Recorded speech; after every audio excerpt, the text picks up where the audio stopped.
মধ্যপ্রাচ্যের ক্রমবর্ধমান উত্তেজনা নিরসনে কূটনৈতিক তৎপরতা চালাচ্ছে বিভিন্ন দেশ। সোমবার ইরান যুদ্ধ নিয়ে ফোনে কথা বলেছেন আমেরিকার প্রেসিডেন্ট ডোনাল্ড ট্রাম্প ও রাশিয়ার প্রেসিডেন্ট ভ্লাদিমির পুতিন। এ সময় ট্রাম্পকে আলোচনার মাধ্যমে মধ্যপ্রাচ্যে উত্তেজনা নিরসনের আহ্বান জানিয়েছেন Russian president.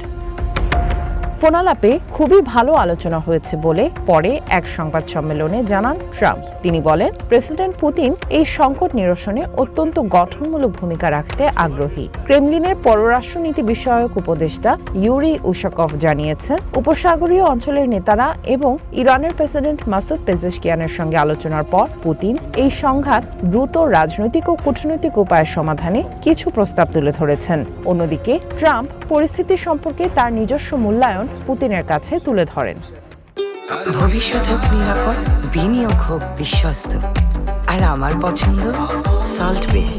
Welcome to salt বে। এদিকে পুতিনের সঙ্গে টেলিফোনে আলোচনার পর আমেরিকার প্রেসিডেন্ট ডোনাল্ড ট্রাম্প জানিয়েছেন, বিশ্ববাজারে জ্বালানি তেলের তীব্র সংকট কাটাতে আমেরিকা কিছু দেশের ওপর থেকে তেল সংক্রান্ত নিষেধাজ্ঞা শিথিল করতে যাচ্ছে। অনেকে মনে করছেন রাশিয়ার তেলের ওপর নিষেধাজ্ঞা কমিয়ে আনবেন ট্রাম্প। তবে এই পদক্ষেপ ইউক্রেনের যুদ্ধের জন্য রাশিয়ার ওপর আরোপ করা শাস্তিমূলক ব্যবস্থার কার্যকারিতা কমিয়ে দিতে পারে বলে সমালোচনাও হচ্ছে।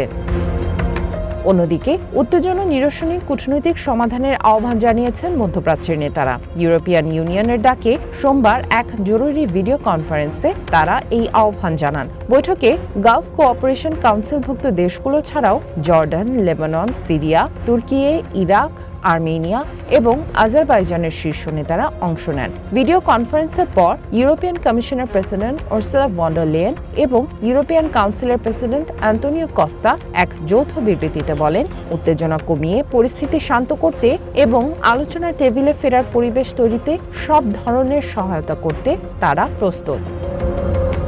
সামিয়া জান্নাহ, ওয়ান ইন্টারন্যাশনাল ডেস্ক।